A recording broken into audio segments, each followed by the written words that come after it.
You mistake endurance for virtue. Predators read it as consent. Until you amputate compliant behavior, exploitation is not happening to you, it is happening because of you. You believe exploitation is something that happens to you. That belief is the cage. Predators do not operate on morality, they operate on pattern recognition. They scan environments for repeatable behaviors that indicate low resistance, delayed retaliation, and emotional dependency. When they find those signals, they move in, not because they're evil, but because selection rewards efficiency. You are not unlucky, you are readable. The first lens that must be shattered is the victim narrative. As long as you frame exploitation as external aggression instead of internal permission, nothing changes. Power does not care about your intentions. Power responds only to consequences. And right now, your behavior communicates that violating you is low cost. You were taught that patience is strength, that loyalty is noble, that being the bigger man earns respect. Those ideas were designed for stable systems with enforcement. You are not in one. In open hierarchies, those traits are not virtues, they are markers. They tell others you absorb damage without escalation, that you tolerate asymmetry, that you delay action until it's too late. Once that signal is detected, the dynamic locks in. Exploitation is not a single act, it is a process. It begins with small boundary tests, delays, favors, subtle disrespect, ignored requests. Each test is a probe. When you rationalize instead of responding, the probe becomes permission. When you explain instead of enforcing, it becomes confirmation. From that point on, escalation is inevitable. The system has learned what you are. This is where most men fail. They believe awareness alone changes outcomes. It doesn't. Predators do not retreat because you understand them. They retreat when the cost structure changes. Until then, insight without behavior is just self-entertainment. You must understand this clearly. People do not exploit you because they are confident. They exploit you because you are predictable. Predictability is safety for them. Your patterns repeat. Your reactions are slow. Your boundaries are verbal, negotiable, and emotional. That makes you manageable. The lens shift is brutal but necessary. Exploitation is a feedback loop you are participating in, not consciously, but consistently. Every time you tolerate disrespect to keep the peace, you reinforce the loop. Every time you delay consequences to avoid conflict, you train others how far they can go. Every time you choose harmony over leverage, you surrender position. This is not about becoming aggressive. Aggression is noisy and inefficient. This is about becoming decisive. Decisiveness is quiet, surgical, unemotional. It introduces uncertainty into the system. Uncertainty is what predators avoid because it increases risk. Right now, you are low-risk prey. Changing the lens means abandoning the fantasy that fairness governs outcomes. It doesn't.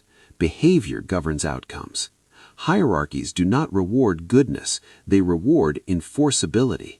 If you cannot enforce your boundaries, they are not boundaries, they are preferences, and preferences are ignored. This chapter is not here to motivate you, it is here to indict you. Because until you accept that your current identity produces your current results, nothing that follows will land. You cannot defend yourself while protecting the very traits that expose you. You do not need confidence, you need behavioral finality. You do not need validation, you need consequences. And you do not need to be understood, you need to be costly to violate. If you refuse this lens shift, the rest of the system will reject you automatically. That is how selection works. No anger, no cruelty, just filtration. The question is simple. Will you continue seeing yourself as the target or finally recognize yourself as the signal? Exploitation is not personal. That's what makes it efficient. Predators do not wake up deciding to hurt you. They move through the world running a silent algorithm: identify weakness, test compliance, escalate extraction. You are not singled out, you are sorted, and the mechanism that sorts you is behavioral. The first component is signal leakage. You leak information constantly: tone, timing, hesitation, justification. When you over-explain, you reveal insecurity. When you delay responses, you reveal fear of conflict. When you laugh off disrespect, you reveal tolerance for violation. None of this is hidden. It is read instantly by anyone calibrated to power dynamics. This is why exploitation often begins subtly: a late reply, a broken promise, a request framed as an expectation. These are not accidents, they are diagnostics. The exploiter is asking one question only: will this man enforce or will he absorb? Your response determines everything. If you confront weakly, you invite negotiation. If you explain emotionally, you invite manipulation. If you do nothing, you confirm access. Silence in these moments is not maturity, it is submission. The mechanism advances because the system has learned you are safe to extract from.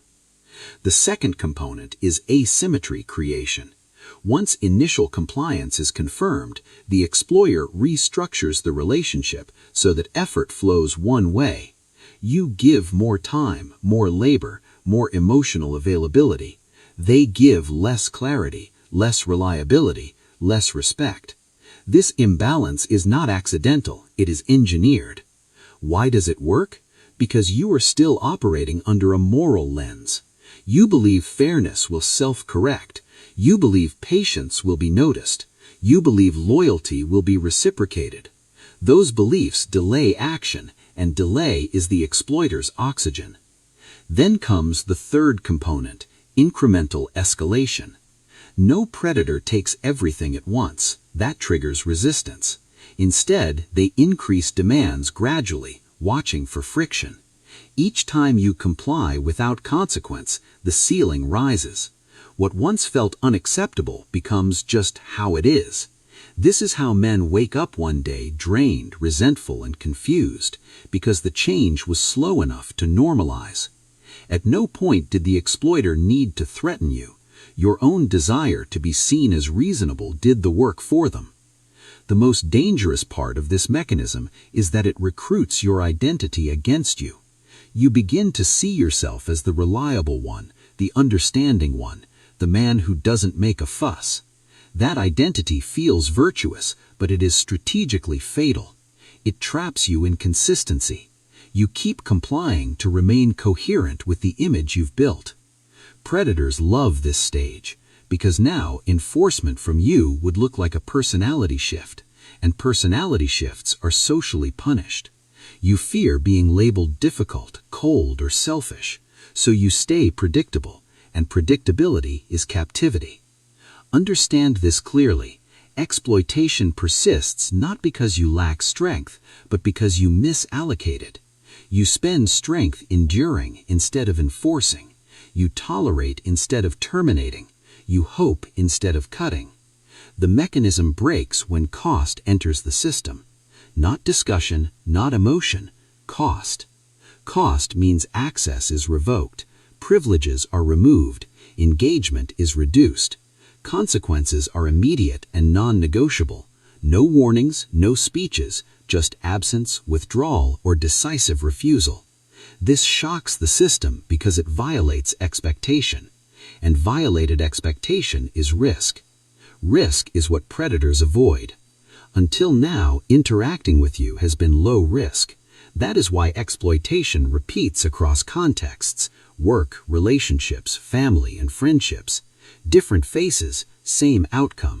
Because the mechanism isn't out there, it's activated by you. This chapter strips the illusion that exploitation is mysterious. It is mechanical, predictable, brutally simple. And once you see the machinery, you lose the right to pretend ignorance. What remains is choice. You think exploitation happens because of circumstances. It doesn't. It happens because of type. Predators don't study your personality, they study your pattern. Once identified, you are interchangeable with thousands of others who behave exactly like you. This is why changing environments rarely saves you. The same outcome follows because the same archetype is being deployed. The first archetype is the reliable one. This man confuses usefulness with value. He is always available, always capable, always saying yes just this once. He believes consistency builds leverage. In reality, it removes it. His reliability becomes infrastructure, something others depend on but never protect. Infrastructure is maintained, not respected. When pressure increases, he absorbs it silently. When boundaries are crossed, he compensates harder. Predators love him because he stabilizes their chaos at his own expense. The second archetype is the understanding one. This man intellectualizes disrespect. He explains away violations with empathy, context, and psychology. They're stressed. They didn't mean it. It's complicated.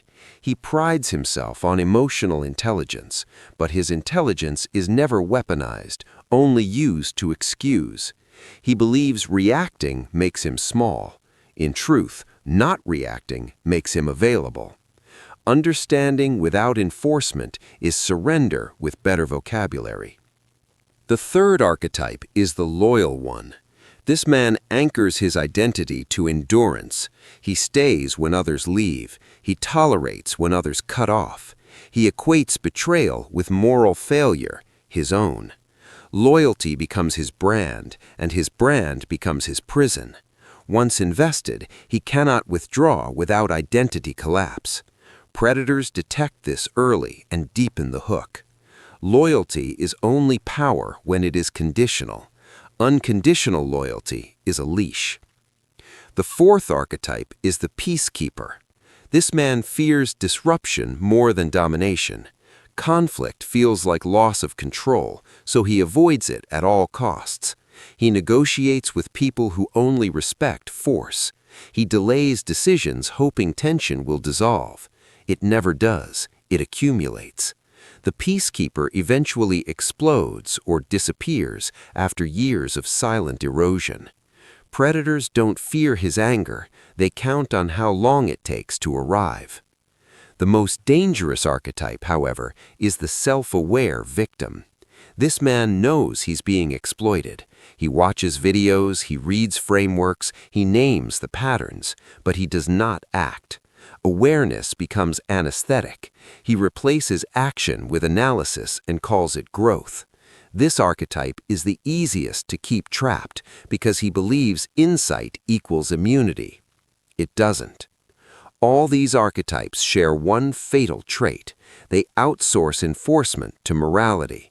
They believe being right will protect them. It never has. Power systems do not reward intention. They reward outcome. Here is the uncomfortable truth. Predators don't need to dominate you. You arrive pre-dominated. Your archetype does the work before they ever apply pressure. By the time exploitation is visible, the hierarchy is already set. And no amount of verbal boundary setting can undo an identity that leaks compliance. This is why surface-level fixes fail. Saying no once does nothing if your overall pattern still screams access. Being firm today doesn't erase years of signaling tomorrow. Archetypes are sticky. They persist until deliberately dismantled. You cannot negotiate your way out of a role that benefits others. You must invalidate it.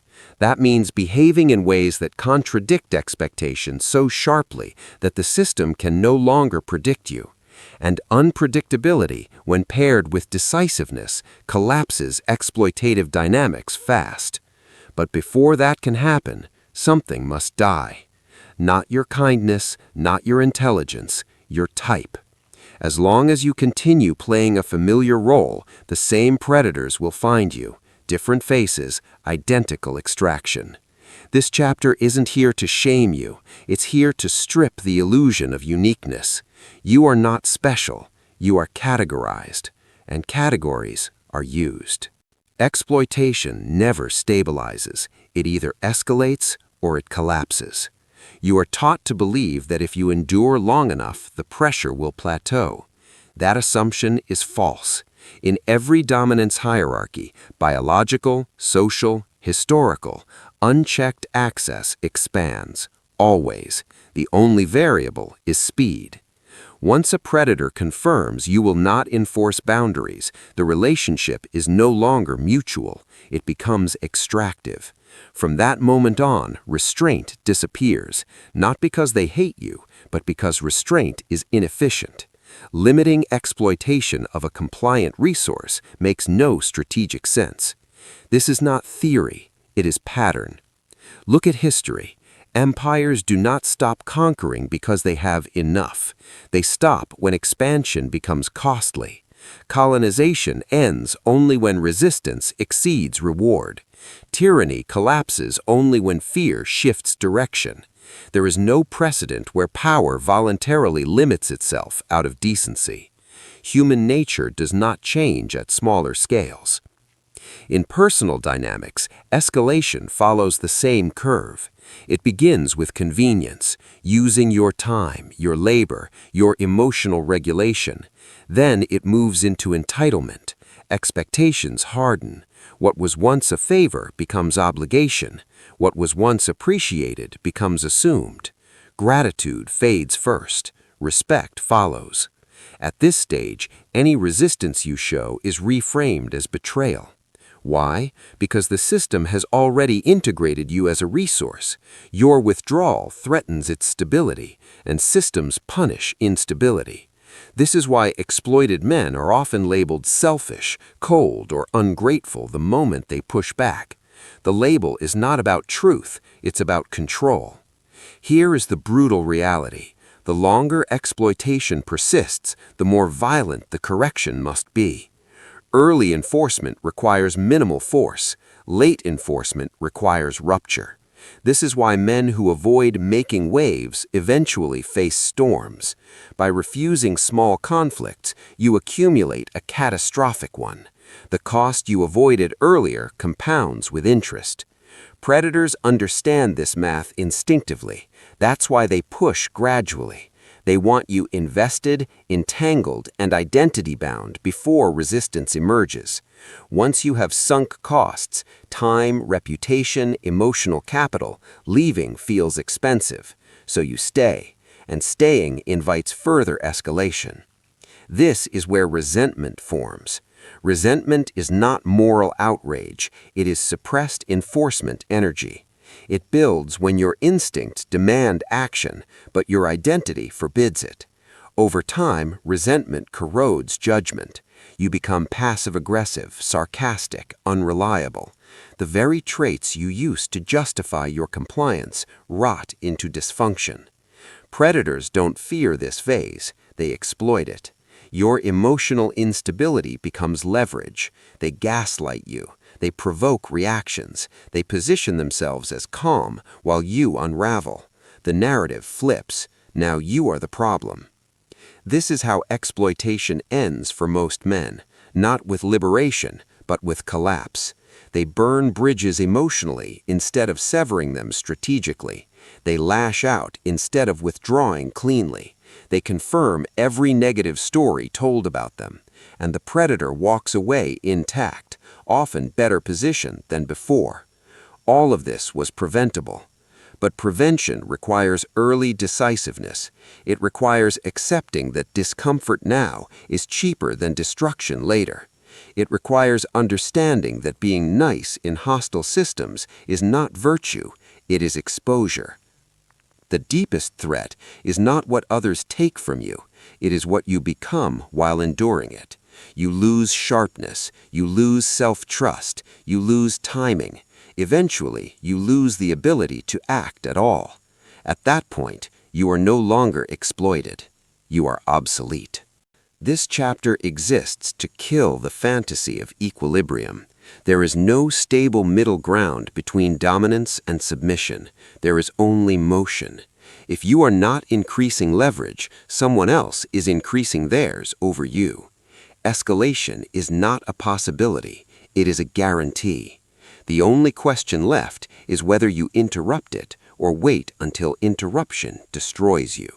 At this stage, understanding is no longer valuable. Precision is. You do not dismantle exploitation by negotiating better terms. You dismantle it by altering behavior so sharply that the system cannot continue operating. This requires severance, not discussion, surgery, not therapy. The first principle is speed. Delayed enforcement is interpreted as weakness, always. The moment a boundary is tested, the response must be immediate and proportional, but final, not emotional, not verbose, one action, one consequence. When enforcement lags, the predator has time to reframe, manipulate, or escalate. Speed removes narrative control. This is why warnings are poison. Warnings educate the exploiter. They signal future tolerance and invite optimization around your limits. Predators do not retreat because they are informed. They retreat because access is revoked. Silence plus action is infinitely more effective than explanation. The second principle is access reduction. Exploitation requires proximity, physical, emotional, logistical. Reduce it and extraction collapses. This means fewer responses, shorter interactions, limited availability. No justification, no apology. Your time and energy are not democratic resources, they are strategic assets. Access is power. Removing it is violence without noise. The third principle is reputational recalibration. You must accept that enforcing boundaries will cost you likability. That cost is the point. Being universally liked is a vulnerability. It signals dependence on approval. Predators weaponize that dependence instantly.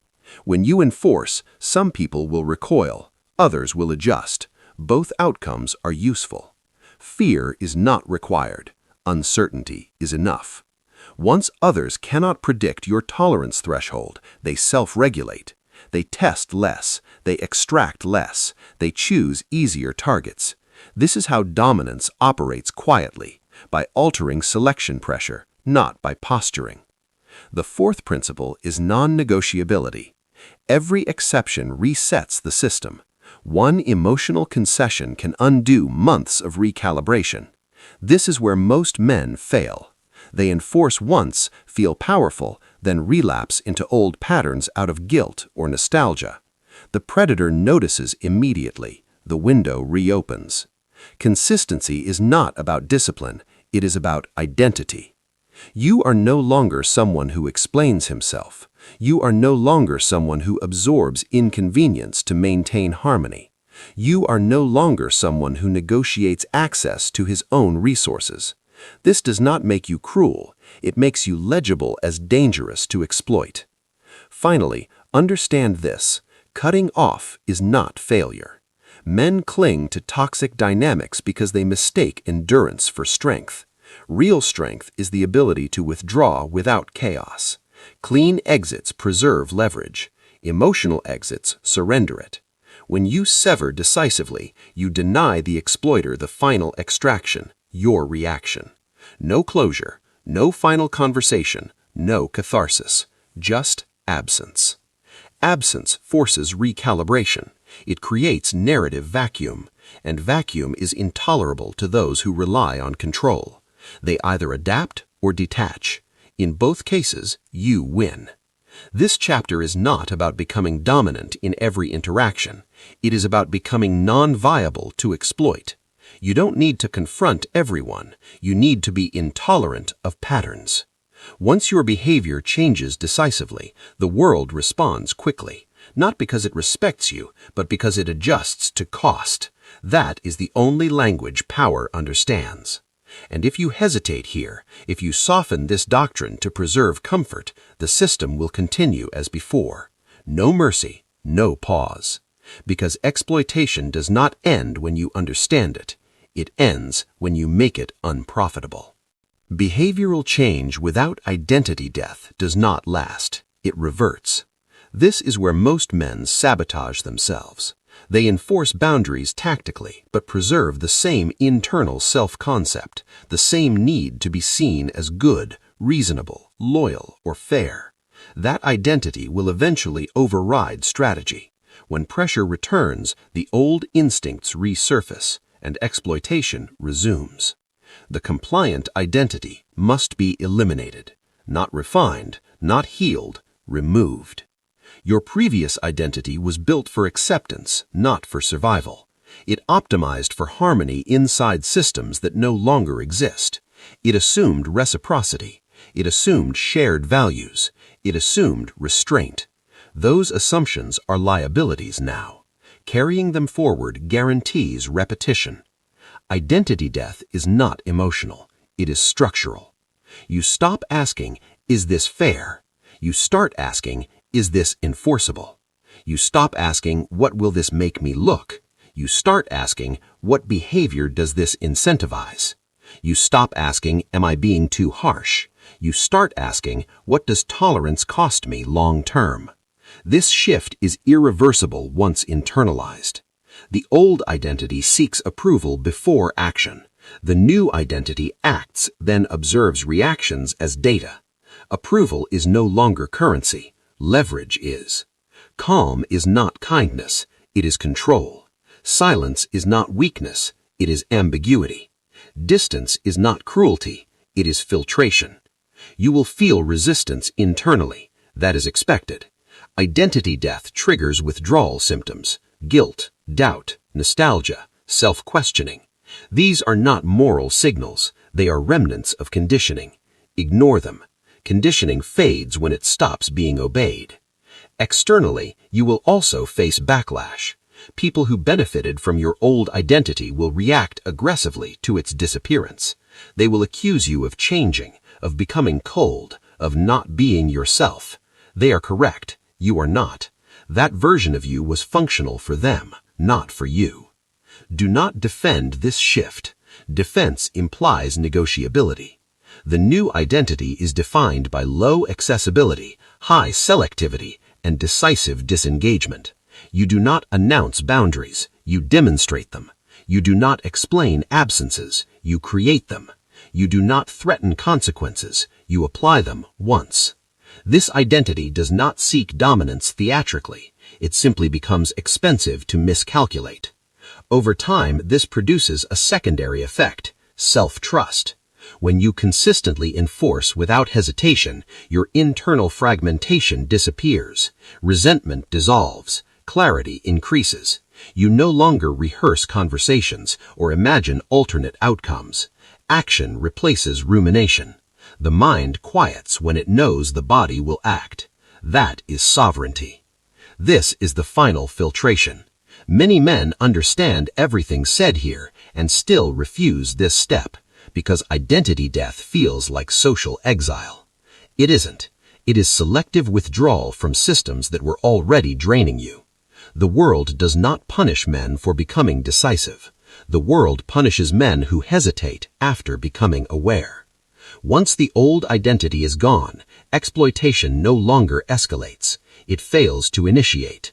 Predators do not attack what disrupts their models. They move on, always. What remains is not dominance over others, but dominance on access to you.